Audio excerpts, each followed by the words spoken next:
I'm Rachel, 30 years old, and last month my family ambushed me with an emergency intervention about my failing tech startup. My dad compared me to my perfect sister while relatives nodded in agreement, but just as I was ready to crumble under their judgment, my mom's phone buzzed with a Wall Street Journal notification that changed everything. Have you ever been judged before someone took the time to understand what you're building? That's exactly what happened when my family gathered to stage an intervention about my failed startup, right before everything changed with one Wall Street Journal notification.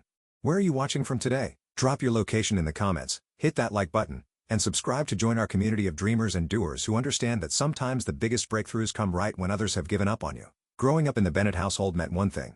Success had a very specific definition. My father, Gregory, a cardiothoracic surgeon, and my mother, Diana, a tenured professor of economics, created an environment where achievement wasn't just encouraged, it was expected. Our family dinners revolved around academic accomplishments, professional milestones, and the carefully charted paths toward conventional success. From an early age, I showed signs of thinking differently. While my sister Emily meticulously followed instructions on her science projects, I was busy reimagining them entirely. When I suggested a completely different approach to my 5th grade science fair project, my father smiled tightly and said, "Rachel, sometimes the tried and true path is best. Look at how well Emily's project turned out when she followed the instructions." That became a familiar refrain throughout my childhood. My creative thinking positioned as a liability rather than an asset. Despite my unconventional thinking, I excelled academically. I graduated with honors from Stanford with a double major in computer science and biomedical engineering. My parents beamed with pride at my graduation, already envisioning my future at Google, Apple, or perhaps following my father into medicine. The path seemed clear: join a prestigious company, climb the corporate ladder, achieve stability and recognition in a well-established field. For 2 years, I did exactly that. I landed a coveted position at a major tech firm, working on their healthcare initiatives. The salary was impressive, the benefits exceptional, and my parents finally had something straightforward to brag about at their country club gatherings. Rachel works at Technolife developing healthcare algorithms, my mother would say, conveniently glossing over my growing discontent. The breaking point came during a project where I witnessed firsthand the struggles of patients with rare diseases trying to find appropriate specialists in clinical trials. The systems in place were fragmented, outdated, and inefficient. Patients were quite literally dying while navigating bureaucratic mazes. I saw an opportunity to create something that could save lives. An AI-driven platform that could match patients with rare conditions to the right specialists and clinical trials, cutting through months or even years of painful searching. When I announced my decision to leave my secure job and launch my own healthcare technology startup, my family's reaction was mixed. My mother expressed cautious support. "If anyone can make it work, it's you, Rachel. Just make sure you have a backup plan." My father was less enthusiastic. "The healthcare industry isn't something you can disrupt overnight. It's complex for a reason." Emily, already climbing the ranks at her law firm, simply asked if my company offered health insurance. In those early days, there was at least a veneer of support. My parents attended my modest launch party, my father even writing a check for my initial seed funding, though he called it an investment rather than a gift, complete with paperwork and projected returns carefully calculated. I named the company ConnectCare and brought on Jasmine Washington, a brilliant programmer I'd worked with at Technolife who share my vision. We rented a tiny office space that doubled as our apartment when we worked too late to go home. Those first months were exhilarating. The freedom to build something meaningful, the late nights coding and refining our algorithm, the moments of breakthrough when a particularly difficult problem suddenly yielded to our persistence. My boyfriend at the time, Timothy Clark, initially seemed supportive. He was an investment banker who liked the idea of dating an entrepreneur, at least in theory. "My girlfriend, the next female tech founder to make it big," he'd say, introducing me at parties. But as months passed without significant external validation of our work, his enthusiasm waned. "I thought this was going to be more of a quick success story," he admitted during one of our increasingly frequent arguments. "I'm starting to worry you're throwing away your potential." The first year was challenging but not unexpectedly so. We secured modest funding from angel investors interested in healthcare innovation. We built our initial platform and began beta testing with a small group of patients. The feedback was promising. We were making connections that genuinely helped people. But the path to profitability remained unclear, and regulatory hurdles emerged at every turn. By the second year, the cracks began to show. 2 major funding rounds fell through at the last minute. Our algorithm needed significant refinement to handle the complexity of matching rare disease presentations with appropriate trials. The regulatory landscape proved even more challenging than anticipated. Timothy finally left, saying he needed someone more stable in his life. My family's initial support had by then curdled into concern, then criticism. Sunday dinners became interrogations about burn rates and user acquisition costs. Holiday gatherings turned into impromptu board meetings where relatives who couldn't explain what an API was nonetheless felt qualified to critique our business model. Emily's steady rise through her law firm provided a convenient counterpoint to my struggling venture. "Emily just bought a condo in the city," my mother would mention, while I was still eating ramen in my shared apartment office. What my family couldn't see were the small victories accumulating beneath the surface. A breakthrough in our matching algorithm that increased accuracy by 37%. A successful pilot program with a mid-sized hospital in Chicago. promising results from a clinical trial where our platform had connected patients to life-changing treatments. Jasmine and I knew we were onto something important if we could just secure enough runway to prove it. The family dinners became increasingly uncomfortable as Connect Care struggled to find stable footing. Each Sunday at my parents' sprawling colonial home in the suburbs, I'd brace myself for the inevitable interrogation. "How's the little startup going?" my father would ask, the word startup somehow sounding diminutive coming from his lips. Before I could properly answer, he'd pivot. "Emily just won the Dalton case, $3 million settlement." My sister would modestly lower her eyes, though I never missed the slight smile that played at the corners of her mouth. Emily, 3 years my senior, had always been the family standard-bearer. Her path had been linear and predictable. Top of her class at Yale Law, clerkship with a federal judge, and now making rapid ascent at Sullivan & Morgan, one of Boston's most prestigious firms. Thanksgiving was particularly brutal. As relatives passed turkey and cranberry sauce, Aunt Patricia turned to me with exaggerated concern. "Are you still doing that computer thing, dear? I saw a position at Mass General in their administration department." "Very stable. Excellent benefits. I'm building a healthcare platform that connects patients with rare diseases to specialists and clinical trials," I explained for what felt like the 100th time. "We're making real progress," Uncle Frank chimed in. "But are you making real money?" The table erupted in laughter while I pushed mashed potatoes around my plate. The crescendo came when Emily announced a promotion to partner during Christmas dinner. Crystal champagne flutes appeared, as if by magic, and my father gave a speech that brought tears to my mother's eyes. "Your mother and I always knew you were destined for greatness," he said, raising his glass to Emily. "You've made us so proud by choosing a path of excellence and seeing it through." I clapped along with everyone else, genuinely happy for my sister despite the implicit comparison. When my father caught my eye across the table, he added, "And, Rachel, we're sure you'll find your footing too, once you're ready to get serious." January brought a new crisis. Our primary server crashed, taking our platform offline for 3 crucial days. We lost a potential partnership with a research hospital as a result. Our bank account was dwindling, and payroll for our small team of 5 loomed large. After exhausting other options, I swallowed my pride and called my father. We met at his country club, where he sipped scotch and listened to my pitch with clinical detachment.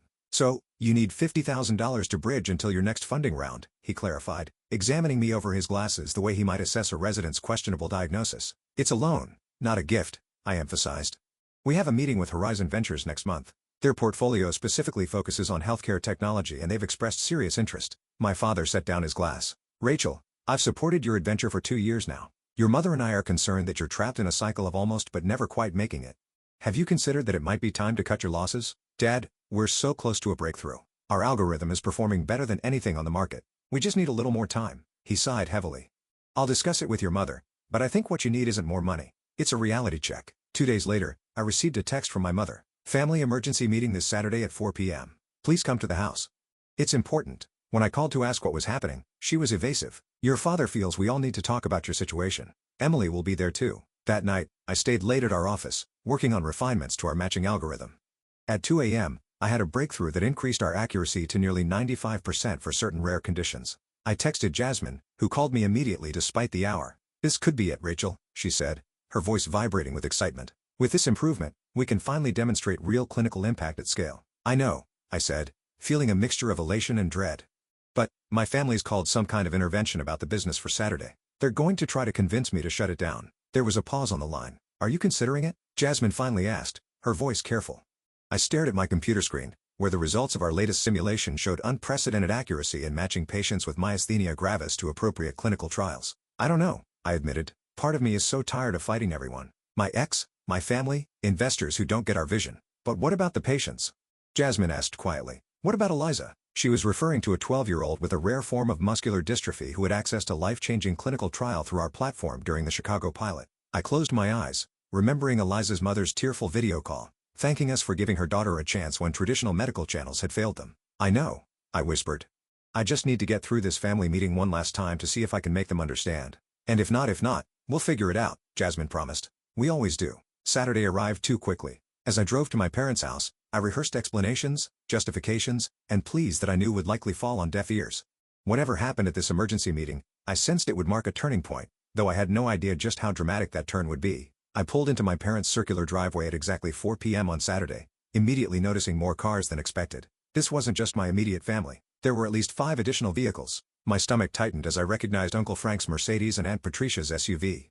This wasn't a meeting. It was an ambush. The front door opened before I could ring the bell. My mother stood there, her expression a complicated mixture of sympathy and determination. "Rachel, sweetie," she said, hugging me briefly. "Everyone's waiting in the living room." "Everyone," I echoed. "Mom, what exactly is happening here?" She avoided my eyes. Your father feels it's important that we all talk openly about your situation. The living room fell silent as I entered. The scene was surreal, like walking into my own intervention on a daytime talk show. My father stood by the fireplace, clearly positioned as the authority figure. Emily sat primly on the sofa, a legal pad balanced on her knee. Around the room, strategically placed in various armchairs and love seats, were my Aunt Patricia and Uncle Frank, my father's colleague Dr. Winston and his wife Margaret, my godmother Judith, and to my shock, my mother's financial advisor Bradley. "What is this?" I asked, remaining standing despite the conspicuously empty seat placed directly across from my father. My father cleared his throat. "Rachel, please sit down. We've gathered as a family because we're concerned about the path you've chosen." "And Bradley is family now?" I asked, nodding toward the financial advisor who had the decency to look uncomfortable. "Bradley is here to offer professional perspective." My father responded smoothly, "Please sit." Reluctantly, I took the seat, feeling like a defendant facing a jury.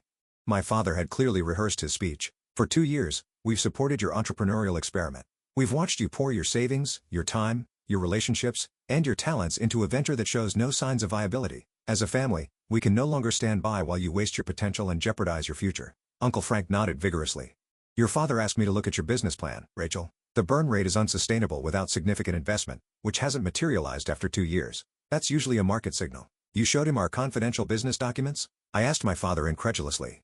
"I showed him what you showed me when you asked for $50,000, my father replied. "And Frank agrees the outlook isn't promising." Aunt Patricia leaned forward. "Honey, no one's saying you aren't smart or hardworking, but sometimes the smartest thing is knowing when to cut your losses. I have a friend at Massachusetts General Hospital." "I don't want to work at Mass General," I interrupted. "Our platform is finally showing real clinical impact. We're helping patients with rare diseases find treatments that could save their lives. But is it financially viable?" Bradley asked gently. "Even the most altruistic venture needs a sustainable model. We're pre-revenue by design," I explained, feeling like I was speaking a foreign language they couldn't understand. "We're building the network and refining the algorithm before full-scale monetization. It's standard for this type of platform, Doctor." Winston shook his head. "I've seen many medical innovations fail not because they weren't good ideas, but because they couldn't navigate the regulatory landscape and financial realities of healthcare." My godmother Judith, who had remained silent, finally spoke. "Rachel, we're worried about you personally too. Timothy was such a lovely young man, and your mother tells me you hardly date anymore. You're working all hours, living in your office." "Timothy left because he wanted to date a status symbol, not an actual person with ambitions," I retorted, my composure slipping. "And my personal life isn't up for family debate." Emily, who had been scribbling notes, looked up. "I've taken the liberty of drafting some options for you," she said, her tone professionally sympathetic. "I have contacts at several tech firms who would be interested in someone with your background. You could leverage your startup experience as an asset rather than a liability in the job market." "That's very thoughtful, Emily," I said tightly, "but I'm not looking for a job. I have one. I'm the CEO of a company that's doing important work." My mother, who had been uncharacteristically quiet, touched my arm. "Sweetheart, we know you believe in what you're doing, but you've always been so idealistic. Sometimes reality doesn't match our dreams, and that's not failure, it's life." I looked around the room at these people who claimed to love me yet couldn't see or respect the vision that drove me. "Our algorithm just achieved 95% matching accuracy for certain conditions. Do you know what that means? It means patients who would otherwise spend years searching for appropriate treatment can find it in days. It means lives saved." My father sighed heavily. "Rachel, everyone wants to save the world when they're young, but there are established channels for medical innovation for a reason. If your idea had merit, wouldn't the market have validated it by now?" "The market is broken," I insisted. "That's exactly why we're building this. And we do have validation from patients, from doctors at our pilot hospitals, from clinical researchers. But not from investors with actual money," my father countered. "Not from people who understand business rather than idealism." Emily nodded in agreement. "Rachel, I admire your passion, but passion doesn't pay bills. I've worked systematically toward partnership for 8 years. It took discipline, strategic choices, and sometimes putting aside what I wanted in the moment for the bigger picture." My father gestured toward Emily, his face lighting up with unmistakable pride. "Exactly. Your sister made partner while you play entrepreneur." The words hit like physical blows. The room fell uncomfortably silent as everyone absorbed the harshness of my father's statement. I felt tears threatening but refused to let them fall. I stood up, gathering my purse. "I think we're done here," I said quietly. "Rachel, don't be dramatic," my father started. "We're trying to help you." "No," I responded, finding strength in the clarity of the moment. "You're trying to make me into something I'm not. You've never understood what I'm building because you've never really tried to understand." My mother looked pained. "Rachel, please, your father just wants what's best for you. He wants what he thinks is best for me." I corrected. "There's a difference." As I turned to leave, the strangest thing happened. My mother's phone buzzed loudly in her pocket. She automatically reached for it, glancing down at the notification. Her expression changed from concern to confusion. "Diana, we're in the middle of something important," my father admonished, but my mother was staring at her phone screen, then looking up at me with widening eyes. Gregory, she said slowly, you might want to see this. What could possibly be more important than this family discussion? My father asked impatiently. My mother looked directly at me as she read aloud from her phone, why is your company valued at $1 billion? I am the Wall Street Journal. The room froze. Every eye turned to me. Expressions ranging from confusion to disbelief. What? I managed, my voice barely audible. My mother looked back at her phone, blinking rapidly. It's a Wall Street Journal news alert. Healthcare startup ConnectCare valued at $1 billion in potential acquisition talks with Pharmatech Global. She looked up at me. Rachel, is this your company? I couldn't process what I was hearing. Pharmatech Global was one of the largest pharmaceutical companies in the world. And while we had been in early discussions with their innovation department about potential collaboration, nothing remotely close to acquisition talks had been mentioned, let alone a billion-dollar valuation. I need to see that, I said, crossing the room in 3 quick strides. My mother handed me her phone, and I stared at the headline in disbelief. Emily was already pulling out her own phone. Is this some kind of mistake? She asked, the professional skepticism in her voice unable to mask her shock. My fingers trembled as I scrolled through the article.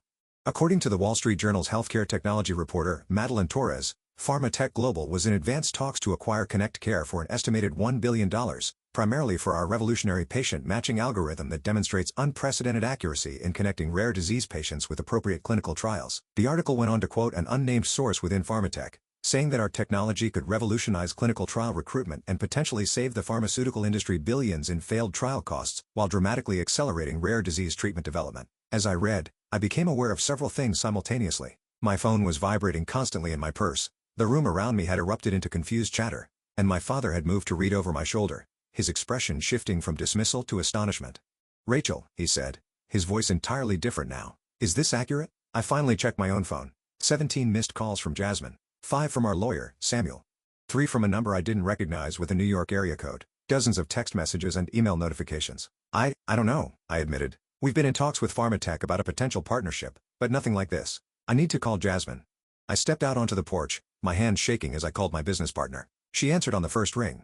Rachel. Finally. Have you seen it? Jasmine's voice was pitched higher than normal with excitement. The Wall Street Journal article? Yes, I just saw it. What's happening, Jasmine? We weren't in acquisition talks. We are now, she said breathlessly. Daniel Rodriguez from Pharmatech called right after our breakthrough last night. He said their team has been monitoring our progress, and the accuracy improvements put us over their threshold for serious interest. When I told him we were hitting 95% match rates for certain conditions, he almost fell off his chair. I gripped the porch railing for support. But $1 billion? That's insane. It's our algorithm, Jasmine explained rapidly. You know how Pharmatech spent $3.7 billion on clinical trials last year? And how over 80% of trials failed to recruit enough patients? Our system solves their most expensive problem. Daniel said their internal valuation shows we could save them more than $2 billion annually while accelerating their drug development pipeline by years. My mind flashed back to all those late nights, the endless iterations of code, the meetings with patients and doctors to understand the real-world problems we were trying to solve. All those moments when we felt like we were shouting into the void, trying to convince people that what we were building mattered. But how did the Wall Street Journal find out? I asked. We haven't agreed to anything. That's the thing, Jasmine said, her voice dropping. I think Pharmatech leaked it. Samuel thinks they're trying to establish a public valuation to justify the purchase to their board and shareholders. He's been going crazy trying to reach you. We need to meet with the legal team immediately. I glanced back through the window at my family who were huddled around Emily's phone, presumably reading the full article. I'm at my parents' house. They were staging an intervention to convince me to shut down the company. Jasmine was silent for a moment. You're kidding. I wish I was, I said, a strange laugh bubbling up. My father just told everyone that my sister made partner while I play entrepreneur. Then, my mom got the news alert. Oh my God, Jasmine whispered. That's actually kind of perfect timing. Despite everything, I smiled. It really is. Then becoming serious again. I'll head to the office now. Call Samuel and tell him I'll be there in 30 minutes. When I stepped back into the living room, the atmosphere had transformed completely. My father was on his phone, apparently reading the article himself. Emily was explaining something about unicorn valuations to our aunt and uncle. My mother was simply staring at me with wide eyes. I need to go, I announced. There's apparently a situation I need to address with my team. My father looked up. Rachel, why didn't you tell us your company was in talks with Pharmatech Global? Because we weren't in acquisition talks until, apparently, today, I replied honestly. And even our partnership discussions were under NDA, non-disclosure agreement. Emily translated for the room unnecessarily. Bradley, the financial advisor who had been ready to explain why my business was doomed minutes earlier, now stepped forward with an outstretched hand. Congratulations, Rachel. What an extraordinary achievement. I didn't take his hand. Thank you, but I really need to go. Of course, my father said quickly. This is obviously an important business matter. We didn't mean to keep you from something so significant. The irony was almost too much to bear. I looked around at the room full of people who had gathered specifically to convince me to abandon my vision. Actually, that's exactly what this meeting was designed to do, I said quietly. My father had the grace to look uncomfortable. Rachel, we were concerned. We didn't have all the information. No, I agreed. You didn't, but you were quite comfortable making judgments anyway. I turned to leave, then paused. I'll let you all know how things develop. Right now, I need to speak with my team and our lawyers. As I walked out the door, I heard my mother call after me. Rachel, wait. She hurried down the front steps after me. I just want to say, I'm proud of you. I always have been. I looked at her, seeing the sincerity in her eyes but also remembering her silence during my father's dismissal of my work. Thanks, Mom, I said simply, unable to fully process my complicated feelings in that moment. As I drove toward our office, my phone continued to buzz with notifications. The story was spreading beyond the Wall Street Journal now with TechCrunch, Bloomberg, and other outlets picking it up. Our website traffic had increased by 3,000% in the past hour. I thought about all the times I doubted myself over the past 2 years. The nights I'd lain awake wondering if everyone else was right, if I was being foolishly idealistic, if I was wasting my potential. I thought about Timothy walking out, saying he needed someone more stable. I thought about my father's dismissive tone when he talked about my little startup. Then I thought about Eliza, the 12-year-old who had accessed a life-changing clinical trial through our platform. I thought about Jasmine's unwavering belief in our vision, even when investors turned us down. I thought about the breakthrough we'd achieved just last night, not knowing it would trigger the tsunami. My entire life was about to change, I realized. And ironically, it was happening just hours after my family had gathered to stage an intervention about my failure. The next 48 hours passed in a blur of conference calls, emergency meetings, and hastily arranged flights. Our tiny office transformed into a command center as we brought in our lawyers, financial advisors, and key team members to address the sudden spotlight on Connect Care. The first call with Daniel Rodriguez of Pharmatech confirmed what Jasmine had told me. They were indeed serious about acquisition talks, though they hadn't intended for the news to leak quite so dramatically. Their legal team was handling the premature disclosure, but now that the cat was out of the bag, they wanted to accelerate our discussions. Your timing couldn't have been better without algorithm breakthrough, Daniel said during our video conference. Our clinical research team validated your results this morning. It's exactly what we've been looking for. By Sunday evening, we had a preliminary term sheet from Pharmatech outlining a potential acquisition valued at $950 million in cash and stock options. Samuel, our lawyer, pointed out that this was less than the billion-dollar figure mentioned in the media. They're testing to see if the publicity has gone to your heads, he explained. Standard negotiation tactic. They know the technology is worth more than this, especially with the publicity driving up perceived value. Jasmine and I spent that night reviewing every detail of Pharmatech's proposal. The question isn't just about the money, Jasmine said, her eyes red-rimmed from lack of sleep. It's about control. If we sell outright, we can't guarantee they'll use the technology the way we intended. She was right. The algorithm we'd built wasn't just a clever piece of technology. It was a mission to fundamentally change how patients with rare diseases access treatment. In the wrong hands, it could become just another tool for pharmaceutical profit maximization rather than patient benefit. By Monday morning, my phone was ringing constantly with calls from family members I hadn't heard from in years. Second cousins, my father's former colleagues, even Timothy tried to reach me. His text message a masterpiece of casual reconnection that made no mention of how he'd walked out when things got tough. Heard about your success. Always knew you had it in you. Coffee sometime. I left it unanswered. My mother called 3 times before I finally picked up Monday afternoon. Rachel, we just want to know you're okay, she said, her voice tentative. It's been all over the news. Your father's colleagues are calling to ask about you. I'm fine, Mom, I replied, trying to keep the edge from my voice. Just extremely busy. Of course, she said quickly. We don't want to bother you. But, your father would like to talk to you. He feels terrible about Saturday. I closed my eyes, remembering the look on his face as he proclaimed that Emily had made partner while I played entrepreneur. The memory still stung, despite everything that had happened since. I can't talk to him right now, I said finally. I'm in the middle of the most important business negotiations of my life. Tell him I'll call when things settle down. There was a pause. He's very proud of you, Rachel. Now he is. I couldn't help saying. Now that other people have validated what I'm doing. My mother didn't argue the point. Will you at least let us know what you decide? About the acquisition? Yes, I promised. I'll keep you updated. That evening, as Jasmine and I were reviewing a counterproposal with Samuel, there was a knock at our office door. To my astonishment, Emily stood there, holding a bottle of champagne and looking uncharacteristically uncertain. Your secretary let me up, she explained. Though we didn't have a secretary. I thought you might need a break, and maybe some legal perspective from someone who's on your side. I hesitated, still feeling the sting of her participation in the intervention. I brought the good stuff, she added, lifting the champagne. Dom Perignon. Partner-level celebration material. Despite myself, I smiled. Come in. Emily sat with us for the next 3 hours, reviewing Pharmatech's terms with the sharp eye of a corporate attorney. She pointed out several clauses that would have limited our future involvement with the technology after acquisition. If maintaining control of higher technology is used matters to you, she said, looking between Jasmine and me, you should be pushing for a partnership structure, not a complete acquisition. Let him license the technology while you maintain ownership and oversight. Jasmine looked at me, eyebrows raised. That's actually brilliant. It would mean less money up front, Emily cautioned, but potentially more control and more long-term value if the technology performs as well as you believe it will. I studied my sister, seeing her in a new light. Why are you helping us like this? Emily set down her champagne glass. Because I was wrong, she said simply. I bought into Dad's perspective without really understanding what you were building. And because you're my sister, and I don't want you to get screwed in the biggest deal of your life just because tech acquisitions are my specialty. The next morning, we presented a counter-proposal to Pharmatech, a strategic partnership instead of an acquisition, with a licensing structure that would provide immediate capital while allowing us to maintain control over the core technology and its implementation. To our surprise, Daniel Rodriguez didn't immediately reject the idea. Let me take this to the board, he said. They were interested in acquisition for the simplified structure, but your technology is unique enough that they might consider alternatives.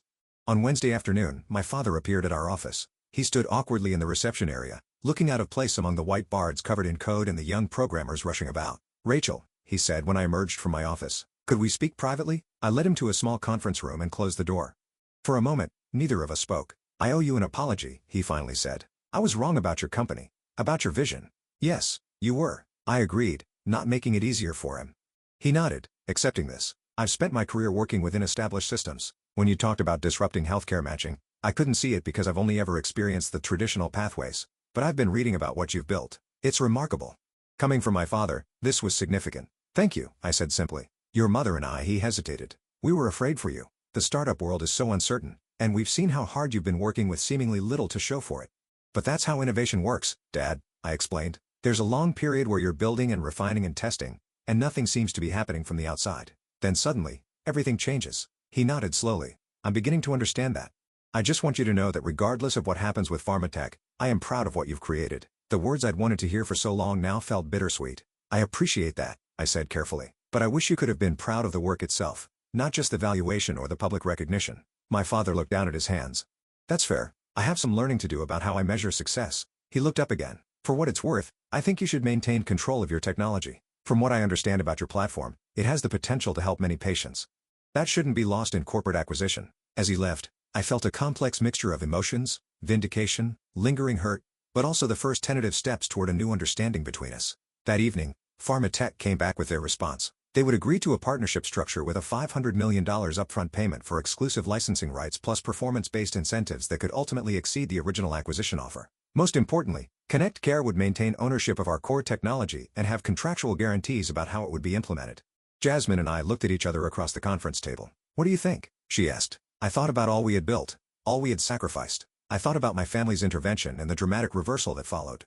I thought about patients like Eliza, who needed our technology to reach its full potential. I think we've built something too important to sell completely, I said finally. I think we take the partnership deal and keep building. Jasmine grinned. That's exactly what I was hoping you'd say.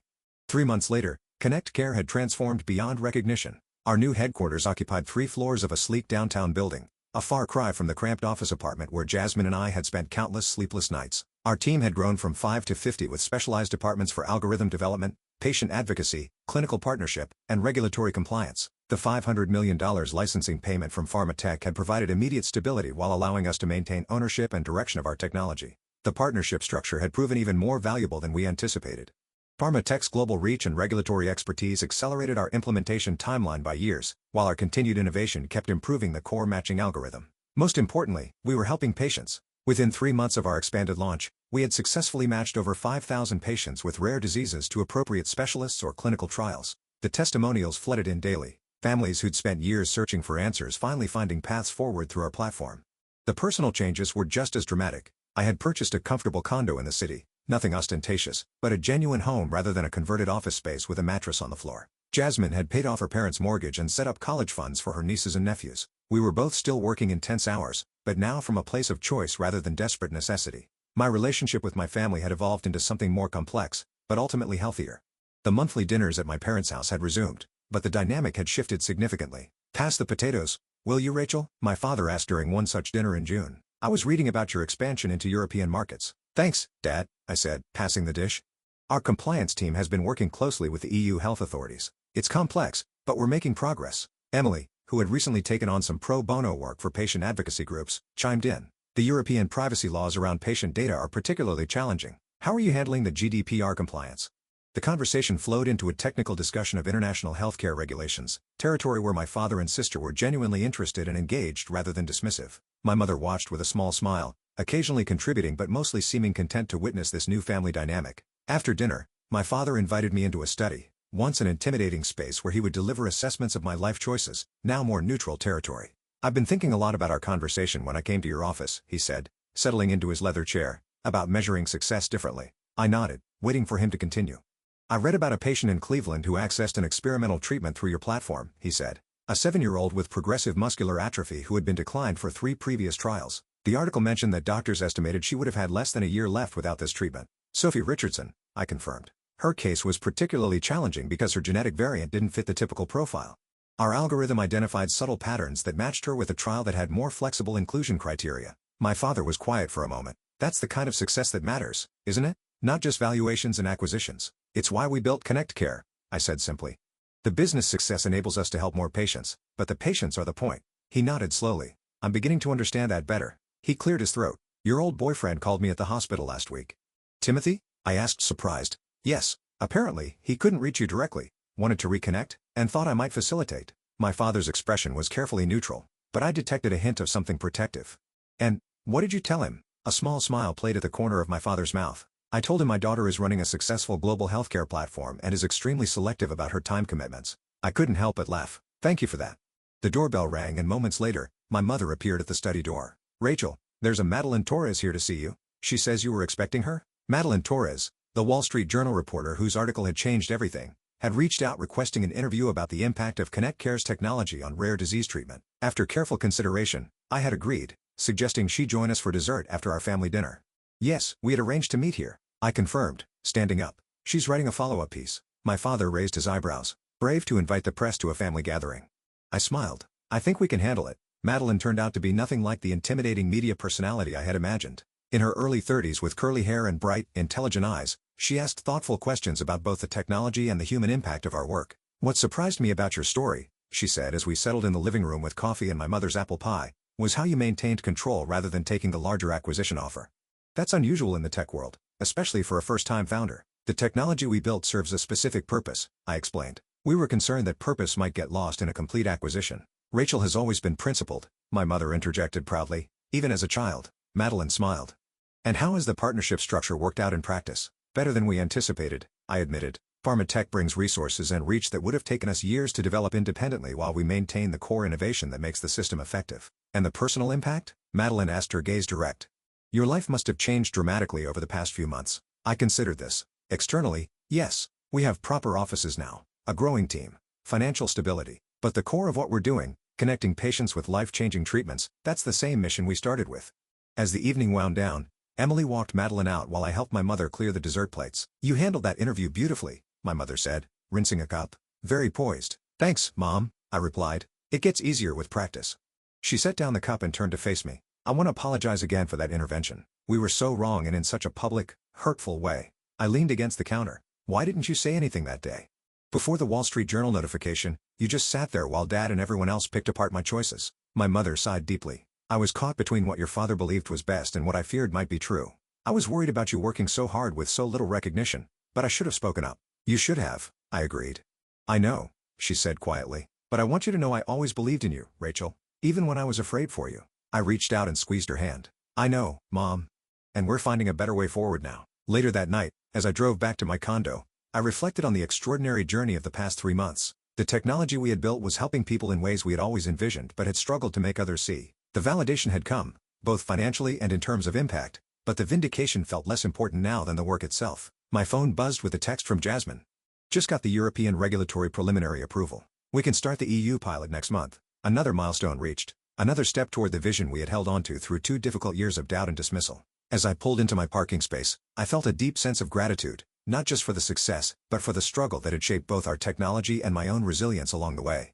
1 year after the Wall Street Journal article that changed everything, Connect Care had evolved beyond what Jasmine and I had dared to imagine in those early days working from our converted apartment office. Our patient matching platform now operated in 12 countries, had facilitated over 20,000 rare disease treatment connections, and had become the gold standard for clinical trial recruitment. The financial success was undeniable. Our partnership with Pharmatech had exceeded performance metrics, triggering additional payments that brought our total compensation close to the original billion-dollar valuation. Jasmine and I had both become wealthy by any reasonable standard, though we remained actively involved in the company's operations and strategic direction. But the true measure of our success wasn't in bank accounts or evaluations. It was in the emails, letters, and video messages that arrived daily from patients and families whose lives had been transformed through connections made on our platform. One Tuesday morning, I sat in our glass-walled conference room reviewing quarterly performance data when my assistant, Amanda, knocked gently. "There's someone here to see you," she said. "A Sophia Richardson and her mother. They don't have an appointment, but they were very hoping to meet you personally." I recognized the name immediately. The 7-year-old with progressive muscular atrophy, whose case I had mentioned to my father months earlier. "Please send them in," I said, closing my laptop. The girl who walked through the door looked nothing like the frail child I had seen in medical files. Sophia Richardson had bright eyes, pink-tinged cheeks, and moved with the careful but determined steps of someone regaining strength. Her mother, Catherine, followed close behind, her expression a mixture of gratitude and wonder. "Miss Bennett," Catherine began, her voice catching, "we just wanted to thank you in person. The clinical trial your system matched Sophia with, the doctors are calling her response miraculous." Sophia looked up at me solemnly. "Mom says your computer is magic and found the medicine that fixed my muscles." I knelt to her level. "Not magic, just very good at finding the right matches. But, I'm so happy it helped you." "Me too," she said simply. "I can go to school now. And dance class starts next week." The Richardsons stayed for nearly an hour. Catherine explained the transformation in clinical terms, how the gene therapy they'd accessed through our platform had halted the progression of Sophia's disease and begun to reverse some of the damage. But it was the small details that moved me most: Sophia's excitement about joining a ballet class, her plans for Halloween, the ordinary childhood experiences that had seemed impossible a year earlier. After they left, I sat quietly in my office processing the encounter. This was why we had persevered through 2 years of doubt and dismissal. This was what my family hadn't been able to see when they gathered for their intervention. My phone rang. Emily calling. Our relationship had evolved into something stronger and more equal over the past year. She had even helped establish a legal advocacy division within Connect Care that provided pro bono support to patients navigating insurance denials and treatment access issues. "Are we still on for dinner tonight?" she asked when I picked up. "Dad's presenting some award at the Medical Association, so it's just us." "Absolutely," I confirmed. "I just met Sophia Richardson and her mother. Remember that case I told you about, the 7-year-old? That's amazing, Rachel. Bring the details tonight. I want to hear everything." Later that evening, over dinner at a quiet restaurant downtown, I told Emily about the Richardsons' visit. "It's extraordinary what you've built," she said when I finished. "Not just the technology, but the entire ecosystem around it." "We've been lucky," I acknowledged.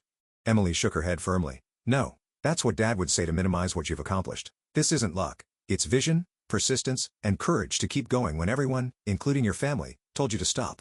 I smiled at her directness. "When did you become my biggest offender?" "Probably around the time I realized how wrong I'd been," she admitted. "And watching you navigate this past year with such grace and focus, it's been inspiring, honestly." We talked about the mentorship program I had recently established for women entrepreneurs in healthcare technology.